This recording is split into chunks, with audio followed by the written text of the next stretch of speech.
One morning, Toby was feeling very excited indeed.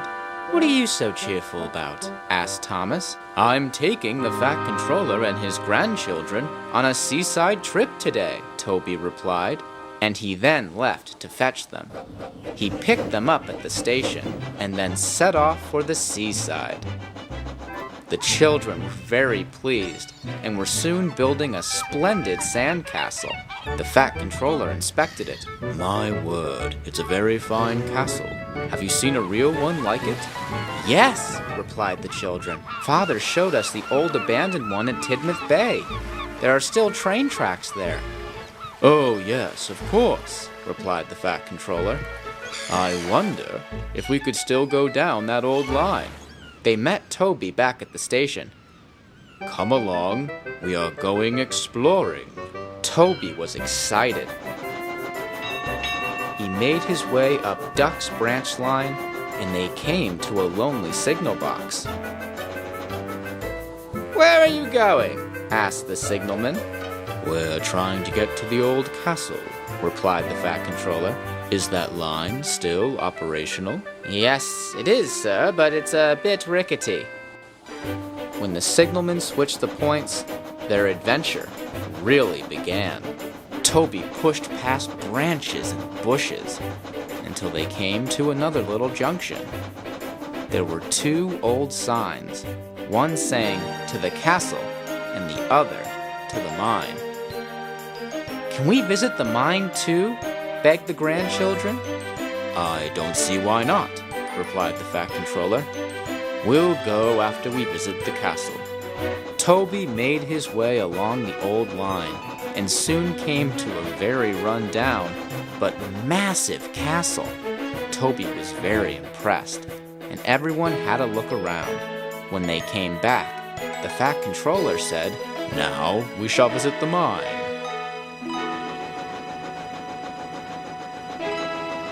The old mine was on Duke's old railway and was once worked by him and the other little engines. Their lines were still in place, but the place had been abandoned for a long time and everything was overgrown.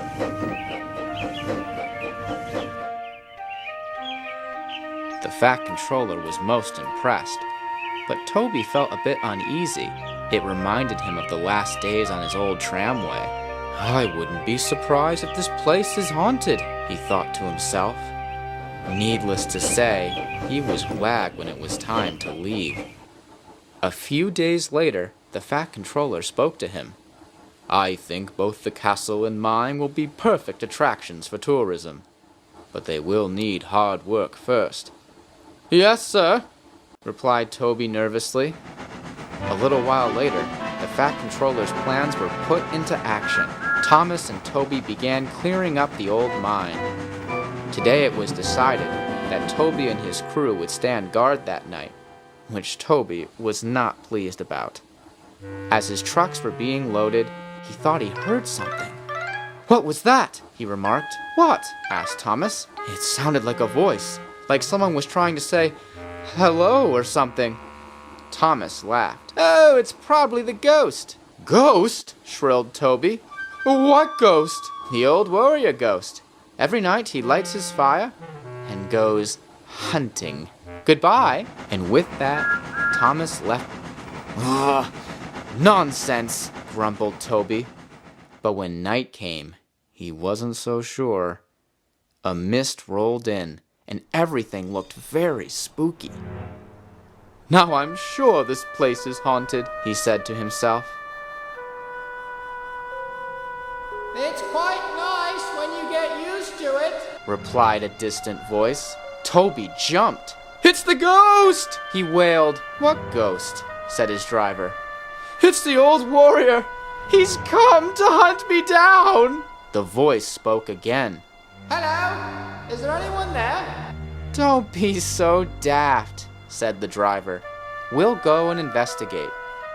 They left Toby on his own for what seemed like ages, but it was really only a few minutes. They came back laughing. "The old warrior wants to meet you," said the driver. "Can't it wait until morning?" quivered Toby. The driver chuckled. I'm afraid ghosts don't work day shifts. Besides, he's really friendly. Toby bravely made his way towards an old mine shaft. Well, bless my bell, is that what I got so scared of? There, in the mine shaft, was a little old engine who looked just like Duke, but was a darker shade of brown. Hello, dear engine, the engine replied. My name's Bertram. Sorry to give you a fright. I just wanted someone to talk to.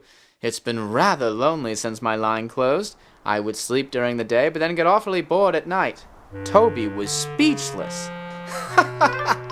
This is your ghost, Toby, laughed the signalman. His name's Bertram, but we called him the Old Warrior because he's so brave. Oh, yes, replied Bertram.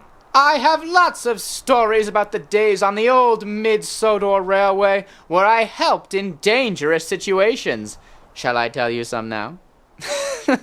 I think we'd better get you repaired first, replied Toby's driver. Yes, indeed, replied Toby.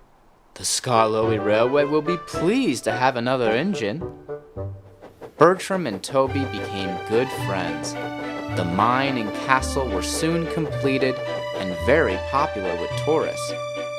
Bertram was repaired, and the Fat Controller made an agreement with the Thin Controller to have Bertram work at the mine fairgrounds during the high tourist season and on the Skarloey Railway for the rest of the year. Duke, Sir Handel, and Peter Sam were pleased to have their old friend back. They dispute some of Bertram's tales of bravery as just exaggeration, but all the engines can agree that he really was an old warrior to never give up hope after being left in the mine. If there are any ghosts there, they certainly help to make the place very happy.